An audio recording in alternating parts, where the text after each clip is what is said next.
Now I want to talk about how how to access your storage account. Like now, I want to give somebody access to my storage account, and I want to um, set the security measures around my storage account. Now, firstly, you can do it by using Microsoft Entra ID or Microsoft Permission, meaning that you are using something like access control. I am identity manager. So you can say, okay, this person is my subscription. I want to grant this person storage account reader, or I want to grant a contributor or anything. You understand?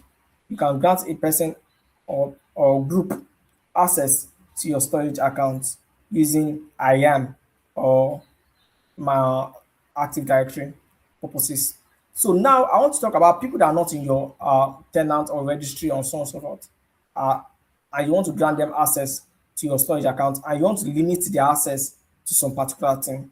Okay, let me now go down to security and networking.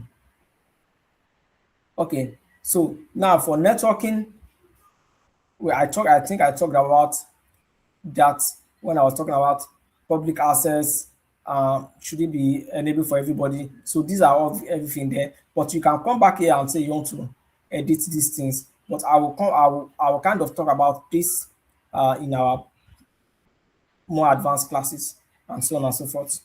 Another thing again I want us to look at again is access key. Access key means that I want somebody to access my storage account. You understand? I will give him my storage account name and I'll give him the access key. Just you can click on show and copy the storage account key and send it to the person. The person will be able to access it. Maybe it's an application that wants to do it. I think that's that. And you can use something called connection string. Connection string is just like something like database connection string. I think I talked about that when I was talking about app service over the week. For people that were not around, please try to watch the video for the past week and what we did during the weekly meeting. So you can copy your connection string from your storage account and put it in your app settings or your app service, I mean, and you can send it to your application development team, and they will be able to access the storage account and details about it. Do you understand? This connection string and key gives permission to both file storage. It gives access to everything here: containers, file shares, queue, and tables. Please, do you know that? Do you note that access keys give you grant access to all these things? That's on that thing I want you to look at. Now, I want to talk about something called shared access signature. Shared access signature is just like your access key. Do you get it? It's just like your access key, but it has another level of security, meaning that you can determine what should happen if I'm giving you the shared access key. It has something called a connection string. You understand? It generates a connection string, but that connection string is limited based on the restriction you are putting on it. For instance, I want to create a shared access key for let's say Elvis, or I'm creating a shared access key for any one of you. I want you guys to be able to access only the blob storage. I will just come to my shared access key, check only the blob storage, and uncheck every other thing. Do you understand? That person will have access to only blob storage.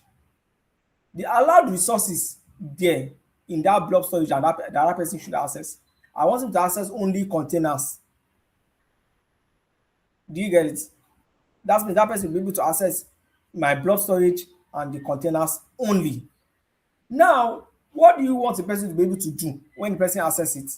I want to be able to read, right? I don't want him to delete. I want to check it.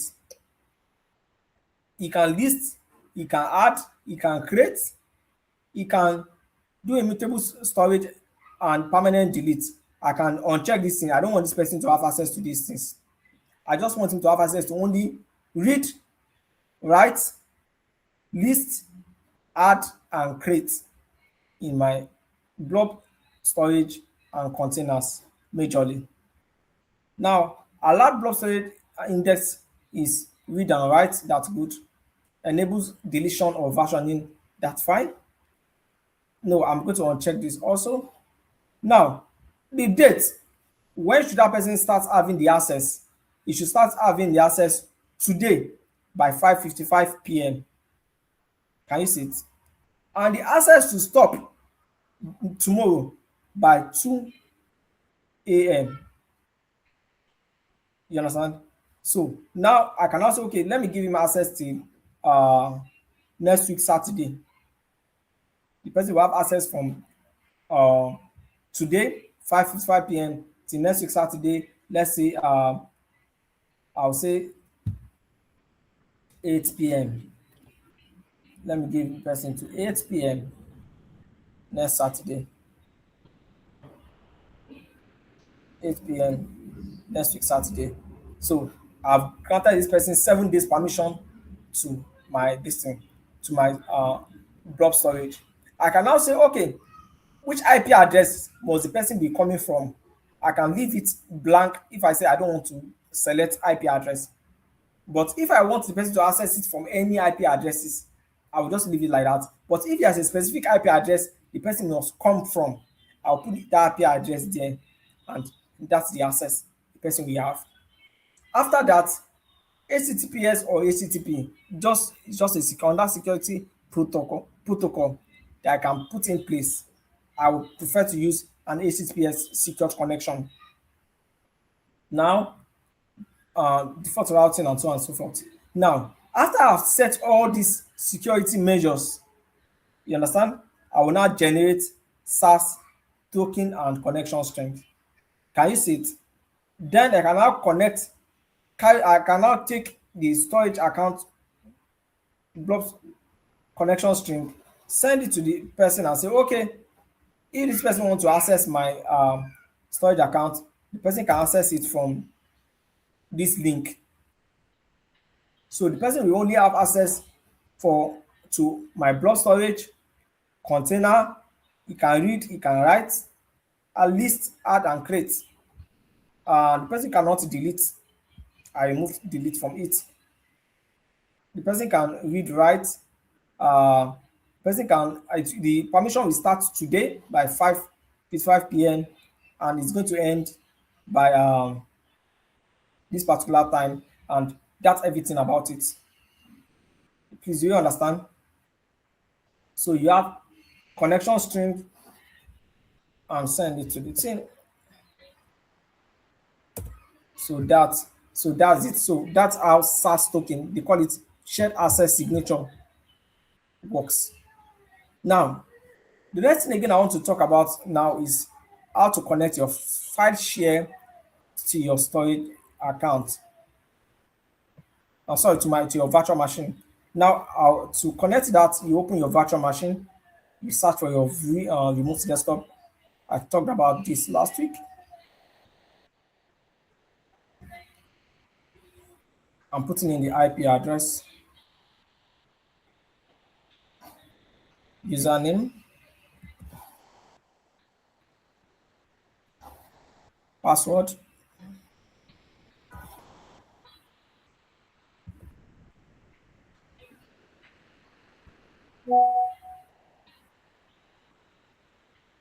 I'm into my virtual machine now.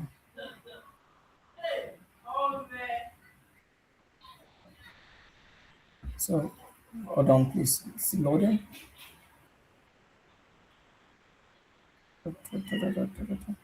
Okay.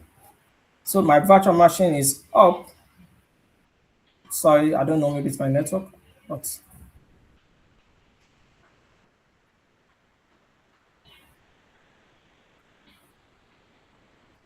it's still loading. So while it is loading, let me show you what I want to do.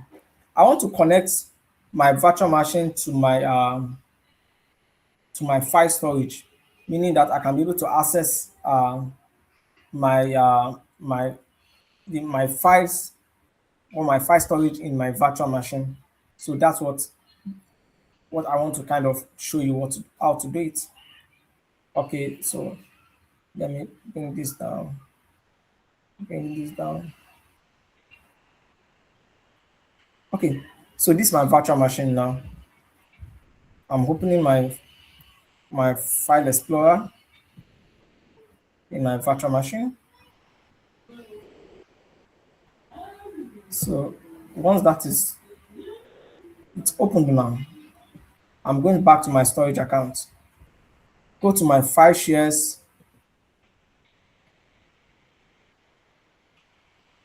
I'm going to my file share. You know that I have a file share here presently called first file. I'm clicking on it. I want to connect. Understand? Do you see what I'm doing? Please, are you guys seeing it? It's showing me, yes, I want to connect to a Windows virtual machine. I'll click on show script. I'll copy this whole script like this. Now, I'll go to my virtual machine. Here's it. I'll look for PowerShell. I'll search for PowerShell in my virtual machine. Sorry, it's kind of slow. PowerShell.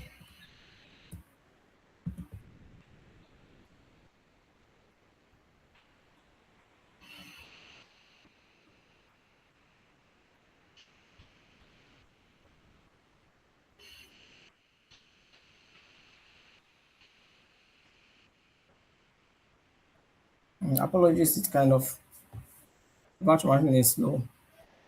But nevertheless, I'll just show you guys how to do it. Okay. So PowerShell, open it.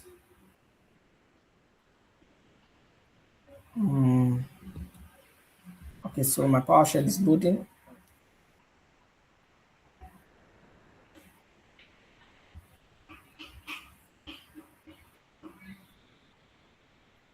Okay, my PowerShell is up.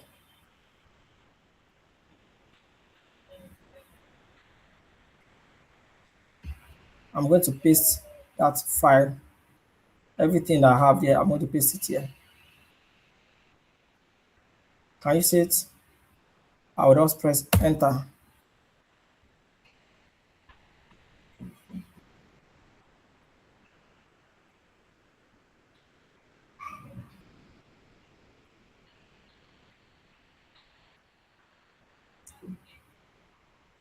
So unable to reach storage account via port 445.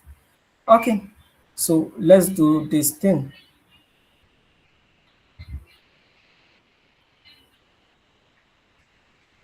I'm coming. Okay, credential added successfully. Okay, so so it has done. I finished running the script. After running the script, I'll just click on this PC. Can you see that my file share is already added to it? I'll open it, file share.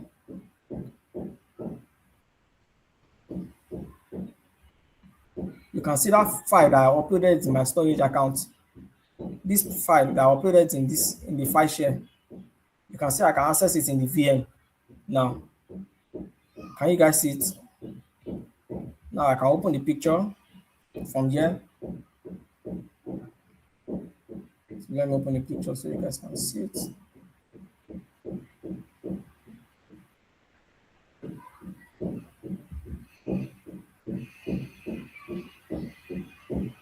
So you can see that the picture I uploaded in my file share here, I've connected my file share to my virtual machine